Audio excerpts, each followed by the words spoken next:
থেকে তো mutton mutton গন্ধ বেরোচ্ছে।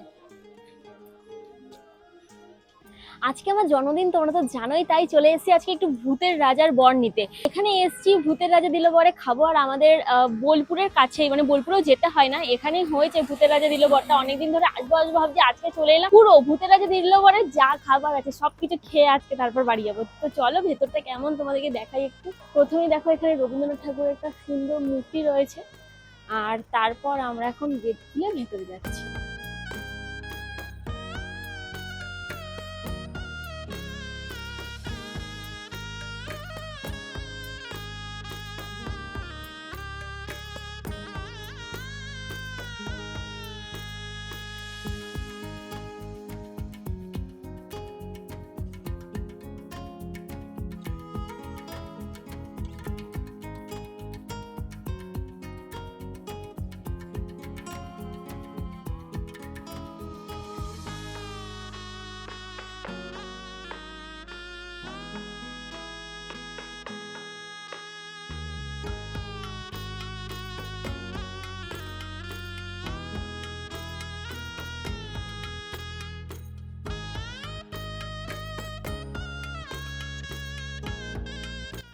এখানে হাতে তালি না দিলে কিন্তু খাবার পাবে না, তো পাপাই বুঝতে পারছিল না, তো হাতে হাতে দাও তালি চলে এলো খাবার থালি। দেখো এখানে থালি চলে এসেছে আমাদের।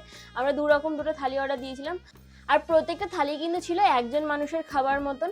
তো এখানে দেখো আমাদের থালিগুলো সাজিয়ে দিয়ে যাচ্ছে, আর তারপর খাবার টেস্ট করে তো তোমাদের জানাবোই যে কেমন লাগছে, মানে খাবারগুলো কেমন খেতে লাগছে। এখানে প্রথমে দেখো ছোট ছোট বোতলে জল দিয়ে দিয়েছিল, সেগুলো আমরা কাঁসার গ্লাসে ঢেলে নিলাম, যেহেতু কাঁসার থালা বাটি সবকিছু কাঁসার জিনিসই খাবো, তো গ্লাসটাও ইউজ করি, বেশ ভালোই লাগবে। এখানে একটা দিয়ে দিয়েছিল ভেজ কাটলেট।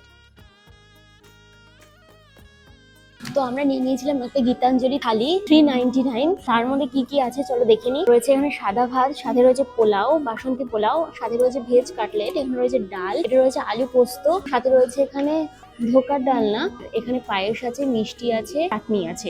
তার সাথে তোমরা মাছ মাংস নিজেদের পছন্দ মতন অ্যাড অন করতে পারো। এখানে আমরা মাংস নিয়ে নিয়েছি, এখানে 4 পিস চিকেন আছে, আর তার সাথে এখানে রয়েছে কাতলা কালিয়া। তাহলে চলো খাওয়া শুরু করি।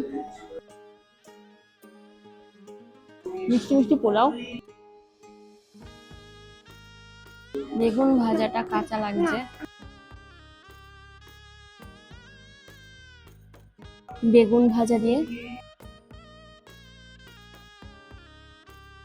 বেগুন ভাজাটা প্রচুর নুন, বেগুন ভাজাটা প্রচন্ড পরিমাণে নুন কটা লেগে গেল।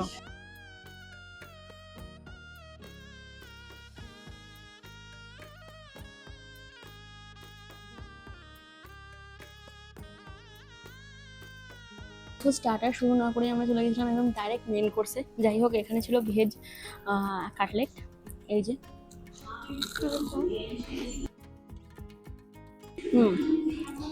ভেজ কাটলেটটা বেশ ভালো।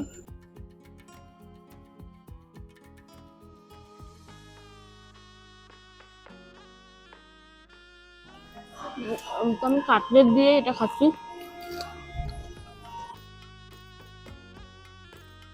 অনেক জায়গায় পোলাও আগে খায়, আবার অনেক জায়গায় ভাত আগে খায়, জানি না কোনটা আগে খাবো, বাট আমি পোলাও দিয়ে শুরু করলাম।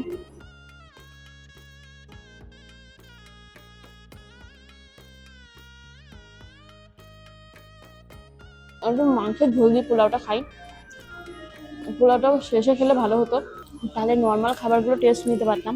আমি এখন চিকেন খাবো না, আমি অল্প ঝোল নিয়ে নিচ্ছি।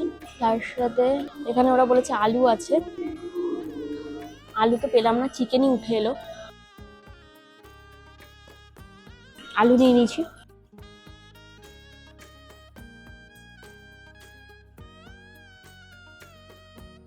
হ্যাঁ গো, চিকেন থেকে তো মটন মটন গন্ধ বেরোচ্ছে।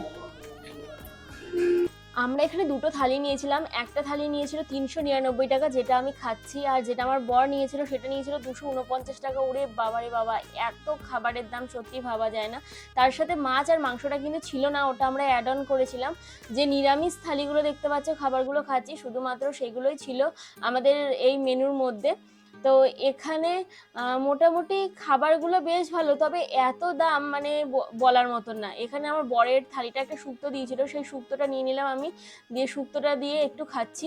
বেশ শুক্তোটা বেশ ভালোই টেস্টি ছিল। তার সাথে আলু পোস্ত দিয়েছিল, তোমরা দেখতেই পেলে।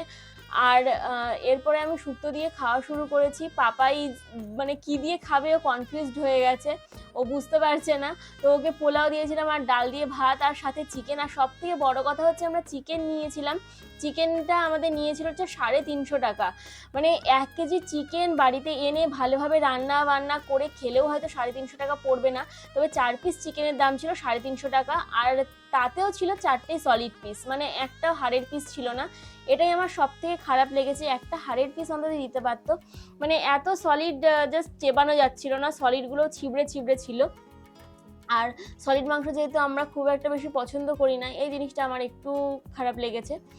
আর তার সাথে এখানে দেখো এই যে মিষ্টির মতন দেখতে পাচ্ছ, এটা প্রথমে ভেবেছিলাম যে এটা হয়তো ধোকার ডালনা, না এটা হচ্ছে ছানার কোপ্তা।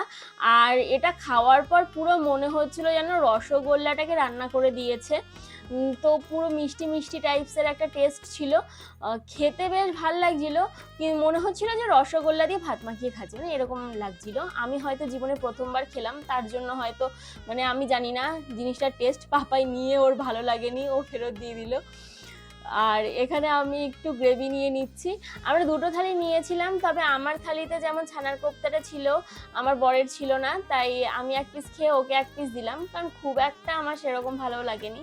আবার ওর থালিতে যেমন হচ্ছে শুক্তো ছিল, আমার এই থালিটায় কিন্তু শুক্তো ছিল না। ওর থালিটায় আবার আলু ভাজা ছিল, যেমন আমার এখানে ছিল না। আমার এটাতে পোলাও ছিল, মানে এরকম আমরা একটু মিক্সড করে নিয়েছিলাম যেন সবাই সব কিছু টেস্ট করে খেতে পারি।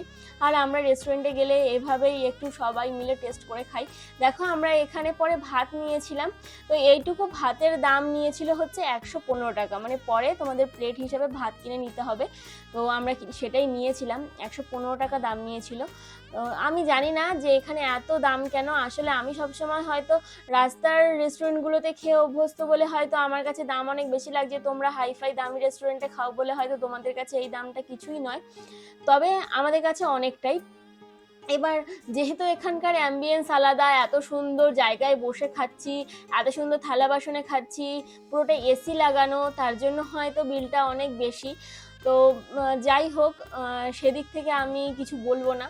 তার কারণ হচ্ছে যেহেতু আমরা ছোটোখাটো মানুষ, ছোটোখাটো জায়গায় খেয়ে অভ্যস্ত, তাই ওদের দাম নিয়ে আমাদের আলোচনা করাটা খুব একটা সাজে না। তবে মধ্যবিত্তরাও তো মাঝে মাঝে ভালো রেস্টুরেন্টে খেতে আসতে চায়, ওদের কথা ভেবেও একটু দামগুলো ঠিকঠাক রাখা উচিত। তো একটা রুই মাছের পিস নিয়েছিলাম আমরা, ছোট একটা পিস, দেখো 90 টাকা নিয়েছিল। আমি একটু মাছটা ভেঙে খেলাম, তোমরা তো দেখতেই পেলে। আর এরপরে বাকি মাছটা আমার বরকে দিয়ে দিলাম। আর একটু আমি বললাম যে তাহলে ঝোলটাও একটু খেয়ে দেখি কেমন লাগে। সবকিছু কেমন যেন একটু মিষ্টি মিষ্টি টেস্ট এখানে। ঝাল ছিল, ঝাল ছিল না বলবো না, তবে সব কিছুর মধ্যেই একটু মিষ্টি মিষ্টি টেস্ট, যেটা খুব একটা বেশি ভালো লাগছিল না, মানে এত মিষ্টি মিষ্টি ব্যাপারটা ঠিক জমছিল না। যাই হোক, এবারে চলো চিকেন দিয়ে শেষ খাওয়াটা খাই। এই যে দেখো নিয়ে নিয়েছি চিকেনের পিস, প্রত্যেকটাই এখানে সলিড পিস, কোনো হাড়ের পিস নয়। যে বাটির মধ্যে দেখতে পাচ্ছ ওই দুটো পুরো সলিড। আমি খেতে পারবো না বলে আমার বরকে দুটো দিয়ে দিলাম, কারণ পাপাইও সলিড পিস খেতে পারবে না। আর এখানে একটা হাড়ের পিসও বলবো না, এটা বুকের ওই জায়গাটা একটা কেমন পিস পড়েছিল, যেখানে অল্প একটু মাংস ছিল আর বেশিটাই হচ্ছে ওই মানে বুকের ওই খাঁচাটার মতন ছিল। যাই হোক, তার জন্য বেছে দেখো আমি ওই পিসটাই নিয়েছিলাম, যে মাংস অল্প থাকুক, তবুও এই পিসটা ছিবড়ে হবে না। আর কিছু করার নেই, যেহেতু খাবার নিয়ে নিয়েছি, আর এখানে এসে তো বলতে পারি না যে চেঞ্জ করে দিন। যাই হোক, আমরা সেটাই মুখ বুজে খেয়ে নিলাম। এরপর ওরা যখন রিভিউ চেয়েছিল, তখন আমি হোয়াটসঅ্যাপে অলরেডি ওদেরকে জানিয়েছিলাম যে এই প্রবলেম আমার মনে হয়েছে। যাই হোক, জানি না ওরা এরপর চেঞ্জ হবে কিনা, বা হচ্ছে এই দিকগুলো দেখবে কিনা। তবে মোটামুটি যাই হোক, আমার খাওয়া দাওয়াটা খুব একটা খারাপ লেগেছে বলবো না, তবে দাম আন্দাজে সেরকম যে খুব আহামরি খেয়েছি একদমই নয়। এর থেকে অনেক ভালো ভালো রেস্টুরেন্ট বা হোটেল রয়েছে আমাদের বোলপুরে, সেখানে দামটাও অনেক কম আর খাবার টেস্ট এর থেকেও আরও ভালো। তো সেইগুলোতেও আমি খেয়ে তোমাদেরকে জানিয়েছি, রিভিউ দিয়েছি। তো আমার মনে হয় যে ঠিকঠাক, খুব মানে ইয়ে বলবো না। এরপরে আমাদের আরও কিছু মেনু রয়েছে, যেমন চাটনি রয়েছে, মিষ্টি রয়েছে, চলো সব কিছুই খাবো। যেহেতু ভাতটা নিয়েছি, তো ভাতটা শেষ করতে হবে। আমার চিকেনের ঝোল দিয়ে খুব একটা ভালো না লাগায় দেখো আমি কিন্তু আজকে সেই গপ গপ করে খাওয়া ব্যাপারটা তোমরা আমার মধ্যে দেখতে পাবে না। তার কারণ হচ্ছে আমার যখন খাবার মানে খিদে পায় আর যখন খাবার আমার টেস্ট হয় না, আমার 2 সেকেন্ডের মধ্যে খাবার শেষ হয়ে যায়। মানে ঠিক টাইম লাগে না, মানে আমার একটুও মানে কি বলবো তোমাদের, সময় লাগে না খাবার শেষ করতে।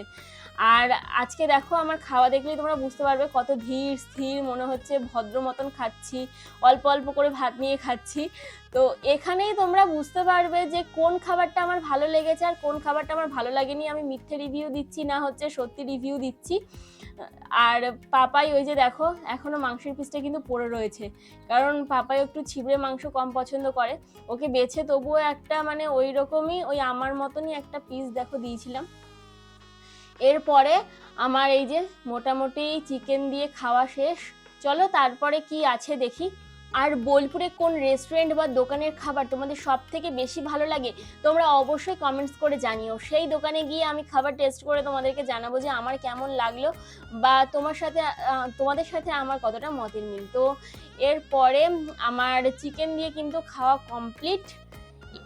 আর সব থেকে আমার মানে যত খাবার আছে তার মধ্যে যদি বলো যে কোনটা ভালো লেগেছে, আমার চাটনিটা সব থেকে বেশি ভালো লেগেছে। চাটনিটা দেখলেই তোমরা বুঝতে পারবে, চাটনিটা দেখতে যেমন সুন্দর ছিল খেতেও সেরকম টেস্টি ছিল। আর চাটনি কিন্তু আমার খুব ভালো লাগে, একটা খুব ফেভারিট খাবার।